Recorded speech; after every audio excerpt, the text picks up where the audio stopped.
सास की बीमारी।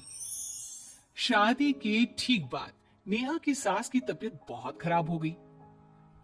बताइए क्या हुआ है आपको। बेटे की शादी थी तो थकान हो गई।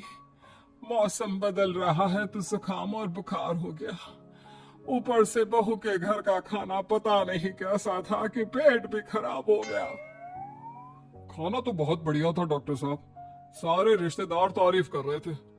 रोहित की माँ इतनी कमजोर है कि जरा से में बीमार पड़ जाती है। डॉक्टर साहब आप सारी जांच करके देखिए, मुझे ऐसी क्या बीमारी है कि मेरी तबीयत ठीक ही नहीं रहती। फिलहाल तो ज्यादा कुछ नहीं है, पहले आपके जुकाम बुखार और पेट का इलाज कर लेते हैं, फिर बाकी के टेस्ट करवा लेंगे। अभी आप ये दवाइयाँ ले आइए। पिताजी मैं डॉक्टर साहब को छोड़कर और दवाइयाँ लेकर आता हूँ। माँ जी तो बीमार थी, इसलिए नेहा ने किचन संभाल लिया। माँ जी, अब आपकी तबीयत कैसी है? पहले से ठीक है। आप बैठिए, मैं खाना लगाती हूँ। तेरे बाबूजी और रोहित ने खाना खा लिया? रोहित तो टिफिन लेकर ऑफिस गए हैं माँ, और बाबूजी ने खाना खा लिया है। आप शुरू कीजिए।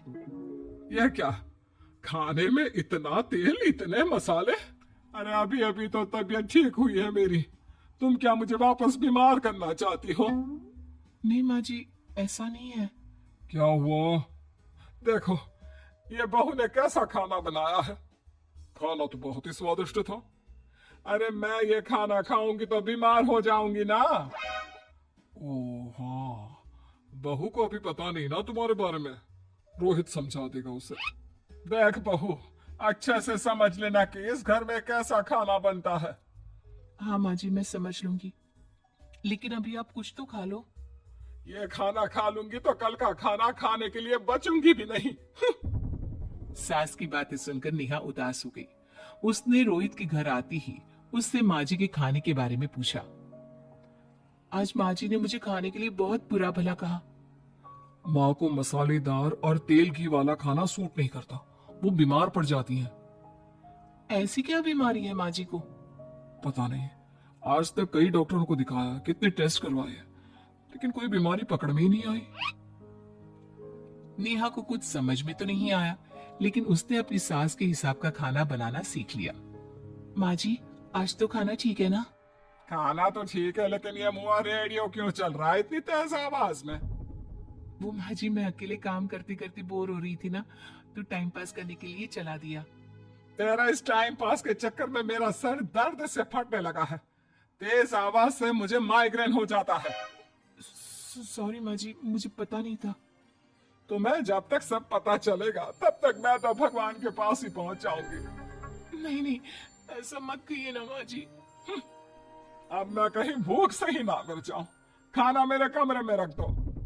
बेचारी नेहा, उस दिन उसे बहुत दुख हुआ। नेहा, तुम रो क्यों रही हो? आज माँ जी ने मुझे बहुत बुरा भला कहा, मैं तो सिर्फ रेडियो सुन रही थी। ओहो, तुम माँ की बातों का बुरा मत मानो। उन्हें तेज आवाज से सर दर्द होने लगता है, दर्द की वजह से बोल दिया होगा कुछ। लेकिन मुझे तो ये सब पता ही नहीं था ना। इसलिए बाबूजी ने मुझे पहले ही फोन करके सब कुछ बता दिया, और मैं तुम्हारे लिए ये हेडफोन लाया हूँ। अब तुम अपने गाने भी सुन सकती हो और माँ को परेशानी भी नहीं होगी। ये सिर्फ एक बात का हाल है, लेकिन माँ को तो हर चीज से परेशानी है। अब क्या कर सकते हैं, माँ बीमार ही इतनी रहती है। लेकिन माँ को ऐसी कौन सी बीमारी है? तुम्हें बताया तो था, किसी भी डॉक्टर को माँ की बीमारी समझ में नहीं आ रही। अब तुम भी ये सब सोचना छोड़ दो, ये हेडफोन लो और अपने पसंद के गाने सुनो। रोहित के गिफ्ट से नेहा की एक परेशानी तो दूर हो गई, लेकिन उसके मन में कई सवाल खड़े हो गए। आज मैं देर से उठाऊं या तुम जल्दी उठ गई? वो माँ जी को कल रात भर सर दर्द हुआ ना, तो जल्दी उठकर उनकी जगह मैंने पूजा कर दी। अरे वाह, आच्छू, आच्छू। हे भगवान, ये किसकी करामत है? ये तो माँ जी की आवाज है। चलो चल के देखते हैं। क्या हुआ माँ? आच्छू, ये घर में गुलाब कौन लाया? मुझे नहीं पता, मैं तो अभी उठा हूं। माँ जी, आप कल रात भर सो नहीं पाई, तो मैंने जल्दी उठकर पूजा पाठ किया। घर में फूल नहीं थे ना, तो मैं बाजार से गुलाब के फूल ले आई। नेहा, माँ को गुलाब के फूल की एलर्जी है। अब मुझे ये कैसे पता होगा? अच्छा, तुझे कुछ पता नहीं तो तू वही काम क्यों करती है जिससे मेरी तबीयत खराब हो जाए? रोहित के बाबूजी, ये बहू मेरी जान लेना चाहती है। माँ जी, मुझे ऐसा करके क्या मिलेगा? वो तो तुझे ही पता, लेकिन कुछ तो है। रोहित की माँ बस करो, बेचारी बहू को कुछ पता ही नहीं है, बस इसलिए उससे गलती हो जाती है। जाओ तुम कमरे में। बहू, तुम रोहित की माँ का बुरा मत मानो, वो अपनी बीमारियों से इतनी परेशान है कि उल्टा सीधा बोल देती है। नहीं नहीं बाबूजी, मुझे बुरा नहीं लग रहा, मुझे चिंता हो रही है माँ जी की बीमारी की। ये बताइए कि माँ जी को ऐसी प्रॉब्लम्स कब से होने लगी? शादी के 6-7 महीने बाद से। बाबूजी, तब घर का माहौल कैसा था? अरे बड़ा पूरा परिवार था। मेरे बाबूजी, माँ, काका, काकी, मेरे दोनों बड़े भाई, दोनों भाभियां, दोनों के दो बच्चे हैं, एक छोटा भाई और एक बहन, सब साथ रहते थे। इतना बड़ा परिवार? हाँ, मैं जब 10 साल का हुआ ना, तब पापा का ट्रांसफर यहाँ हुआ। उसके पहले तक तो हमारी जॉइंट फैमिली ही थी। और माँ जी किस चीज से बीमार पड़ जाती है? जब तेज गर्मी हो, ठंड हो या ज्यादा बरसात हो जाए। जब माँ ज्यादा थक जाए, जैसे दिवाली पर घर की सफाई या कोई फंक्शन हो, या ज्यादा मेहमानों के आने से घर का काम बढ़ जाए। तेज म्यूजिक, तेज लाइट या ऐसी कोई तेज स्मेल आ जाए। तो माँ जी की ये बीमारी ठीक हो सकती है। कैसे? सब पता चल जाएगा। आप कल माँ जी की टेस्ट रिपोर्ट लेने जाने वाले हो ना? हाँ। तो सुनिए क्या करना है। अगले दिन रोहित माँ जी की रिपोर्ट्स लेकर आता है। माँ, बाबूजी, नेहा। अरे क्या हो गया रोहित? माँ जी की रिपोर्ट आ गई है। कुछ सीरियस है क्या? जिसका डर था वही हुआ। अरे गोल गोल बातें मत कर, सीधी तरफ बता बेटा, क्या हुआ है मुझे? माँ, आपकी किडनी, लिवर सब फेल हो गया है, आपका दिल भी कमजोर हो गया है। डॉक्टर ने कहा है कि आपके पास सिर्फ 1 महीना बचा है। ये क्या बक रहा है? ऐसा हो ही नहीं सकता। मुझे लग ही नहीं रहा कि मैं इतनी बीमार हूँ। लेकिन माँ जी, रिपोर्ट झूठी तो नहीं हो सकती ना? हाँ, माँ को 20 साल की उम्र से बीमारी लग गई थी, लेकिन कोई डॉक्टर पकड़ नहीं पाया और अब ये बीमारियां बहुत ज्यादा बढ़ गई हैं। हाँ रोहित की माँ, तुम्हें याद है शादी के 6 महीने बाद से तुम बीमार रहने लगी थी। अरे लेकिन वो अलग था, मुझे ऐसे कोई बीमारी नहीं हो सकती। ये तुम कैसे कह सकती हो माँ? हाँ, तुम उस वक्त बीमार पड़ी थी ना, और अब डॉक्टर भी यही कह रहे हैं, तो सच ही तो होगा।